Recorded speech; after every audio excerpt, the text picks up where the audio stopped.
श्री स्वामी समर्थ. जय जय स्वामी समर्थ. नमस्कार. तुमच्या सर्वांचे आपल्या स्वामी भक्ती या चॅनेलमध्ये स्वागत आहे. आता 10 मे रोजी अक्षय तृतीया हा सण येत आहे. तर या अक्षय तृतीयेबद्दल सर्व माहिती आज आपण जाणून घेणार आहोत. अक्षय तृतीयाचा मुहूर्त काय आहे, पूजाविधी काय असणार आहे, त्याचप्रमाणे याचे महत्त्व काय असणार आहे, हे आज आपण आजच्या व्हिडिओमध्ये जाणून घेणार आहोत. अक्षय तृतीया जैन आणि हिंदू दोघांनीही पाळली जाते. हा भारतातील महत्त्वाचा वसंतोत्सव आहे. हिंदू पंचांगमधील वसंत किंवा वैशाख महिन्याच्या 3ऱ्या चंद्र दिवसावरून त्याचे नाव पडले. यावर्षी कॅलेंडरनुसार 10 मे रोजी अक्षय तृतीया असणार आहे. हिंदू धर्मग्रंथानुसार हा एक शुभ दिवस आहे. याला अखातीज असेही म्हणतात. उत्सवाच्या दिवशी भगवान विष्णू, भगवान गणेश आणि देवी लक्ष्मीची अत्यंत मनोभावे पूजा केली जाते. तसेच याला परशुराम जयंती म्हणूनही ओळखले जाते. हा हिंदू आणि जैन धर्मांच्या अनुयायांनी साजरा केला जाणारा एक अत्यंत शुभ प्रसंग आहे. वैशाख महिन्यात शुक्ल पक्षात पडणाऱ्या चंद्राच्या मेनाच्या चरणाला खूप महत्त्व आहे. संस्कृतमधील अक्षय हा शब्द अमर्याद किंवा शाश्वत या दिवसाशी संबंधित असीम भाग्य आणि समृद्धीचे प्रतीक आहे. व्यवसाय सुरू करणे, नवीन नोकरी सुरू करणे किंवा नवीन निवासस्थानी स्थलांतरित करणे यासारखे नवीन उपक्रम सुरू करण्यासाठी ही एक योग्य आणि शुभ अशी मानली गेलेली वेळ आहे. काहीतरी नवीन उद्योगधंदा, व्यवसाय सुरू करण्यासाठी हा दिवस सर्वोत्तम दिवसांपैकी एक मानला जातो. या दिवशी लोक प्रसंगी सोने, चांदी यासारख्या मौल्यवान धातू खरेदी करतात, कारण ते कुटुंबात समृद्धी आणि शुभेच्छा आणते असे मानले गेलेले आहे. अक्षय तृतीया म्हणजे नेमकी काय, तर अक्षय तृतीया हा संपूर्ण भारतातील हिंदू आणि जैन लोकांद्वारे साजरा केणारा अत्यंत शुभ दिवस आहे. अक्षय तृतीया वैशाख महिन्यातील शुक्ल पक्षाच्या 3ऱ्या दिवशी येते, जे साधारणपणे एप्रिल किंवा मे मध्ये असते. संस्कृतमध्ये अक्षय या शब्दाचा अर्थ कधीही कमी होत नाही असा आहे आणि असा विश्वास आहे की या दिवशी सुरू झालेला कोणताही नवीन प्रकल्प किंवा उपक्रम समृद्धी आणि सौभाग्य देऊन जातो. नवीन उपक्रम, विवाह, गुंतवणूक आणि सोने किंवा इतर मौल्यवान वस्तू खरेदी करण्यासाठी हा अत्यंत शुभ असा दिवस मानला गेलेला आहे. भक्त देवतांना प्रार्थना करून, विधी करून आणि गरजूंना भिक्षा देण्यासारखे धर्मादाय उपाय करून हा सण थाटामाटात साजरा केला जातो. या व्यतिरिक्त हा दिवस सोन्याचे दागिने खरेदी करण्यासाठी किंवा सोन्यात गुंतवणूक करण्यासाठी देखील शुभ मानला जातो. अक्षय तृतीयेच्या पूजेचा मुहूर्त काय आहे ते आता आपण जाणून घेऊया. अक्षय तृतीयेचा पूजेचा मुहूर्त सकाळी 6:06 ते दुपारी 12:35 पर्यंत असतो, जो 6 तास 29 मिनिटांचा आहे. तृतीया तिथी 10 मे 2024 रोजी पहाटे 4:17 वाजता सुरू होते ते 11 मे 2024 रोजी पहाटे 2:50 असणार आहे. अक्षय तृतीयेचे फार महत्त्व आहे. अक्षय तृतीयेचे पवित्र त्रिमूर्तीमध्ये विश्वाचे रक्षण करते भगवान विष्णू यांना फार महत्त्व दिले गेलेले आहे. भगवान विष्णूंचा 6वा अवतार भगवान परशुराम यांचा सन्मान करणारा हा दिवस आहे. हिंदू पौराणिक कथेनुसार त्रेतायुगाची सुरुवात अक्षय तृतीयेच्या दिवशी झाली. संस्कृतमधील अक्षय या शब्दाचा अर्थ अंतहीन आहे, म्हणूनच अक्षय तृतीयेला नशीब मिळते असे मानले जाते. अक्षय तृतीयेचा उत्सवाच्या दिवशी आपण हा सणासुदीच्या दिवशी सर्व लोक या निमित्ताने लोक आपली घरे स्वच्छ करतात.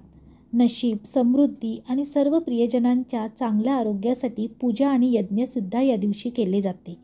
धर्मादाय करणे हा देखील या दिवसाचा एक महत्त्वाचा भाग आहे. आणि अशा अन्न, कपडे आणि इतर वस्तू गरीब आणि गरजू लोकांमध्ये वितरित केल्या जातात. अक्षय तृतीयाचा पूजाविधी काय आहे हे आता आपण जाणून घेणार आहोत. अत्यंत भक्तिभावाने आणि तन्मयतेने पूजा केल्याने या शुभ दिवसाचा उत्सव पूर्ण होतो. पूजा कशी करावी याबद्दलची सविस्तर माहिती आता जाणून घेऊया. सर्वात आधी सकाळी लवकर उठून आणि पवित्र पाण्याने स्नान करून दिवसाची सुरुवात करावी. अंघोळ करताना बादलीमधल्या पाण्यात गंगाजलाचे काही थेंब टाकावेत. शुद्धीकरणानंतर प्रसंगी स्वतःला नवीन पोशाखात सजवा किंवा नवीन कपडे घालावेत. सूर्य किंवा सूर्यदेवाला अर्घ्य अर्पण अवश्य करावे. थोड्या काळासाठी ध्यान करण्यासाठी एक शांत जागा निवडावी आणि थोडा वेळ तिथे शांत बसून पूजा ध्यान करावे. संपूर्ण पूजा प्रामाणिकपणे करण्यासाठी एक पवित्र व्रत किंवा संकल्प घ्यावा. पूजेच्या ठिकाणी किंवा पूजा ज्या ठिकाणी करणार असेल त्या चौरंगावर पवित्र पाणी किंवा गंगाजल शिंपडावे. चौरंगाला ताज्या पिवळ्या कापडाने झाकून त्यावर गणेश, भगवान विष्णू आणि देवी लक्ष्मीच्या मूर्ती ठेवाव्यात. लक्ष्मीची मूर्ती भगवान विष्णूंच्या डाव्या बाजूला असल्याची खात्री करून घ्यावी. चौरंगाच्या उजवीकडे तुपाचा किंवा तेलाचा दिवा लावावा. कलश घ्या व त्यावर हळद लावा. सिंदूरसह स्वस्तिक तयार करा. कलशामध्ये कुंकू हळद टाकून पाण्याने भरा. त्यामध्ये नाणी टाकावी आणि फुले अर्पण करावी. नंतर त्यावर एक नारळ ठेवून तो कलश चौरंगावर ठेवावा. पूजेची सुरुवात करण्यासाठी गणेशाचे आपल्याला आवाहन करायचे आहे. त्यांचे आशीर्वाद घेण्यासाठी फळे, फुले, अक्षता, कलश आणि दक्षिणा त्यांना अर्पण करायची आहे. भगवान विष्णू आणि देवी लक्ष्मीची प्रार्थना करायची आहे.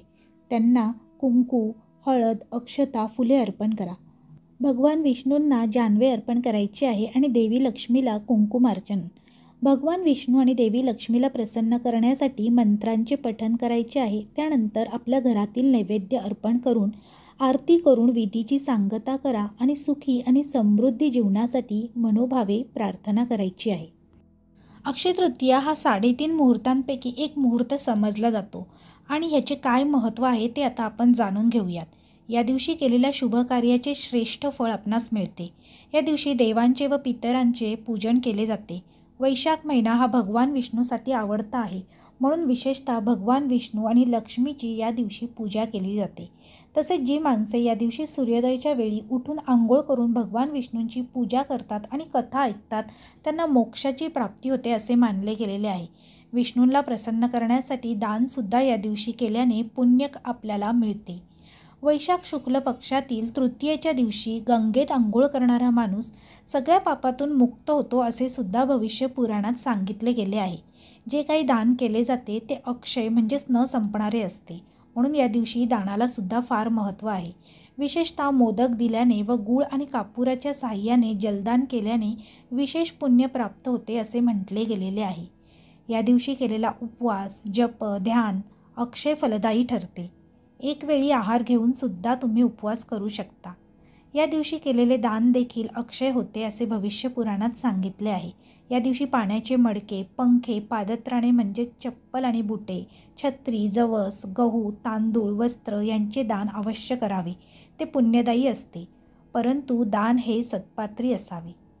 अक्षय तृतीयेच्या दिवशी तुम्ही जर सोने खरेदी करू शकत नसाल तर तुम्ही कवड्या अवश्य खरेदी करा.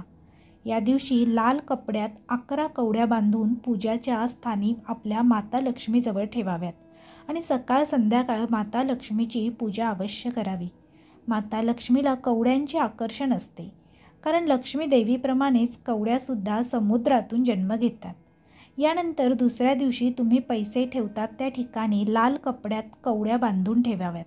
असे केल्याने देवी नेहमी तुमच्यावर प्रसन्न राहील आणि आर्थिक संबंधीतील समस्या दूर होऊन तुमच्या घरात नेहमी सुख आणि समृद्धी प्राप्त होईल. तर अशा प्रकारे अक्षय तृतीयेची संपूर्ण सविस्तर माहिती, पूजाविधी, महत्त्व, त्याचप्रमाणे मुहूर्त काय आहे हे आज आपण आजच्या व्हिडिओमध्ये जाणून घेतले आहेत. आजचा हा व्हिडिओ तुम्हाला आवडला असेल तर तुमच्या जास्तीत जास्त मित्रपरिवारांसोबत त्याचप्रमाणे मैत्रिणींसोबत शेअर करायला विसरू नका. आणि आजची ही माहिती आवडली असेल तर कमेंटद्वारे कमेंट करून नक्की कळवा. आणि तुम्हाला जर हा व्हिडिओ आवडला असेल तर जास्तीत जास्त लोकांपर्यंत शेअर करा, व्हिडिओला लाईक करा आणि शेअर करा. त्याचप्रमाणे आमचा स्वामी भक्ती हा चॅनल आवडत असेल तर चॅनलला सबस्क्राईब करायला विसरू नका. पुन्हा भेटूया अशीच एक नवीन माहिती घेऊन. तोपर्यंत सर्वांना धन्यवाद. श्री स्वामी समर्थ. जय जय स्वामी समर्थ. श्री स्वामी समर्थ. जय जय स्वामी समर्थ.